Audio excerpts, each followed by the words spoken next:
जो जयदेव जी कवि थे, बड़े हुए, फिर उनका विवाह हुआ पद्मावती से, राधा माधव आए, सेवा किए, फिर बहुत सारे उनका लंबा चरित्र है। फिर एक बार जंगल में जा रहे थे, उस समय राजा ने उनको बहुत सारे धन दिया था, और जाते समय चोरों ने, डाकुओं ने उनके साथ हो गए। तुम कहाँ जा रहे हो? कि मैं उधर जाऊंगा, कि हमको भी जाना है, और उनसे सारे धन छीन लिए। छीनना क्या, वो दे दिया अपनी तरफ से, ले जाओ ले जाओ ले जाओ, जो धन लेना है ले जाओ।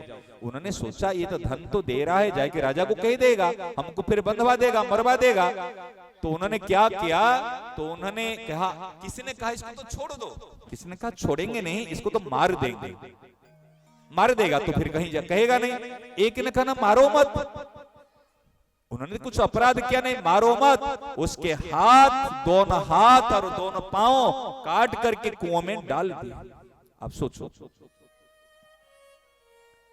अब सोचो, जिसने हाथ पांव काट के कुएं में डाल दिए, कैसे तड़प रहा था उस समय में, जगन्नाथ बना दिए।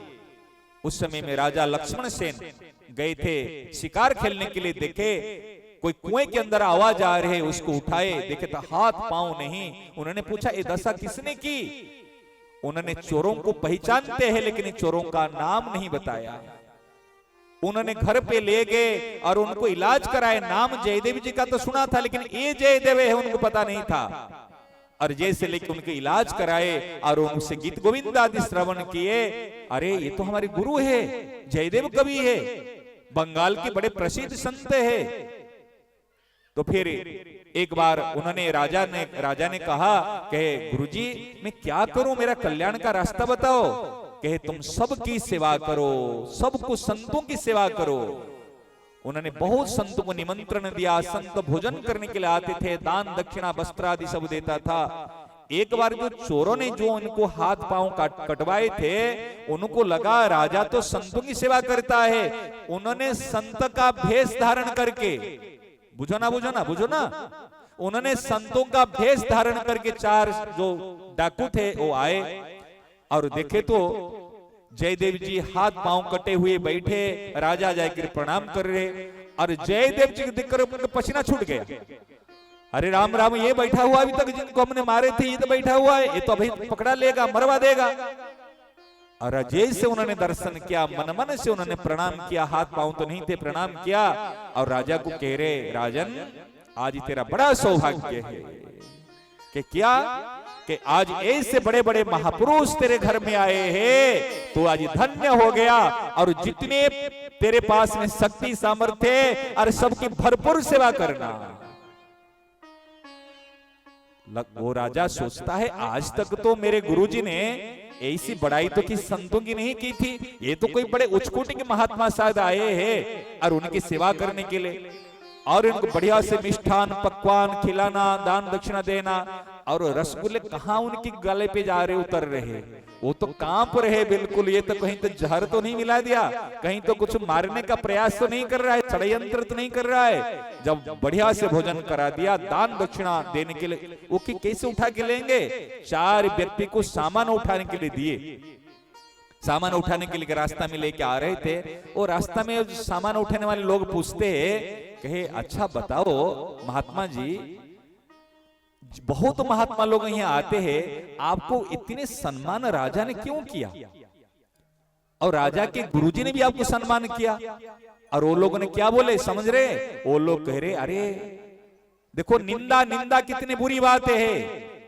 उन्होंने निंदा की, कहे देख जानते हो ये जो सम्मान किए ना, ये तेरे राजा के जो गुरुजी है ना, वो चोरी किया था और उन्होंने राजा की तरफ पकड़वा गया था, और राजा ने हमको आदेश दिया था जाओ उनको मार दो।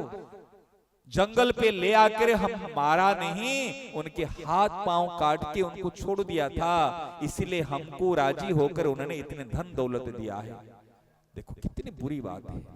और संत तो सह लेते हैं, लेकिन धरती भगवान ही संतों की निंदा को सह नहीं पाते। देखो ध्यान देना, एक बात गहरी बात बता रहा हूं, अगर किसी की निंदा करोगे, किसका अपकार सोचोगे, वो बर्दाश्त कर लेंगे, लेकिन भगवान कभी भी बर्दाश्त नहीं कर पाएंगे। भगवान कभी, एक घटना के सुनाऊंगा, एक संतों की सच्ची घटना। याद दिलाना।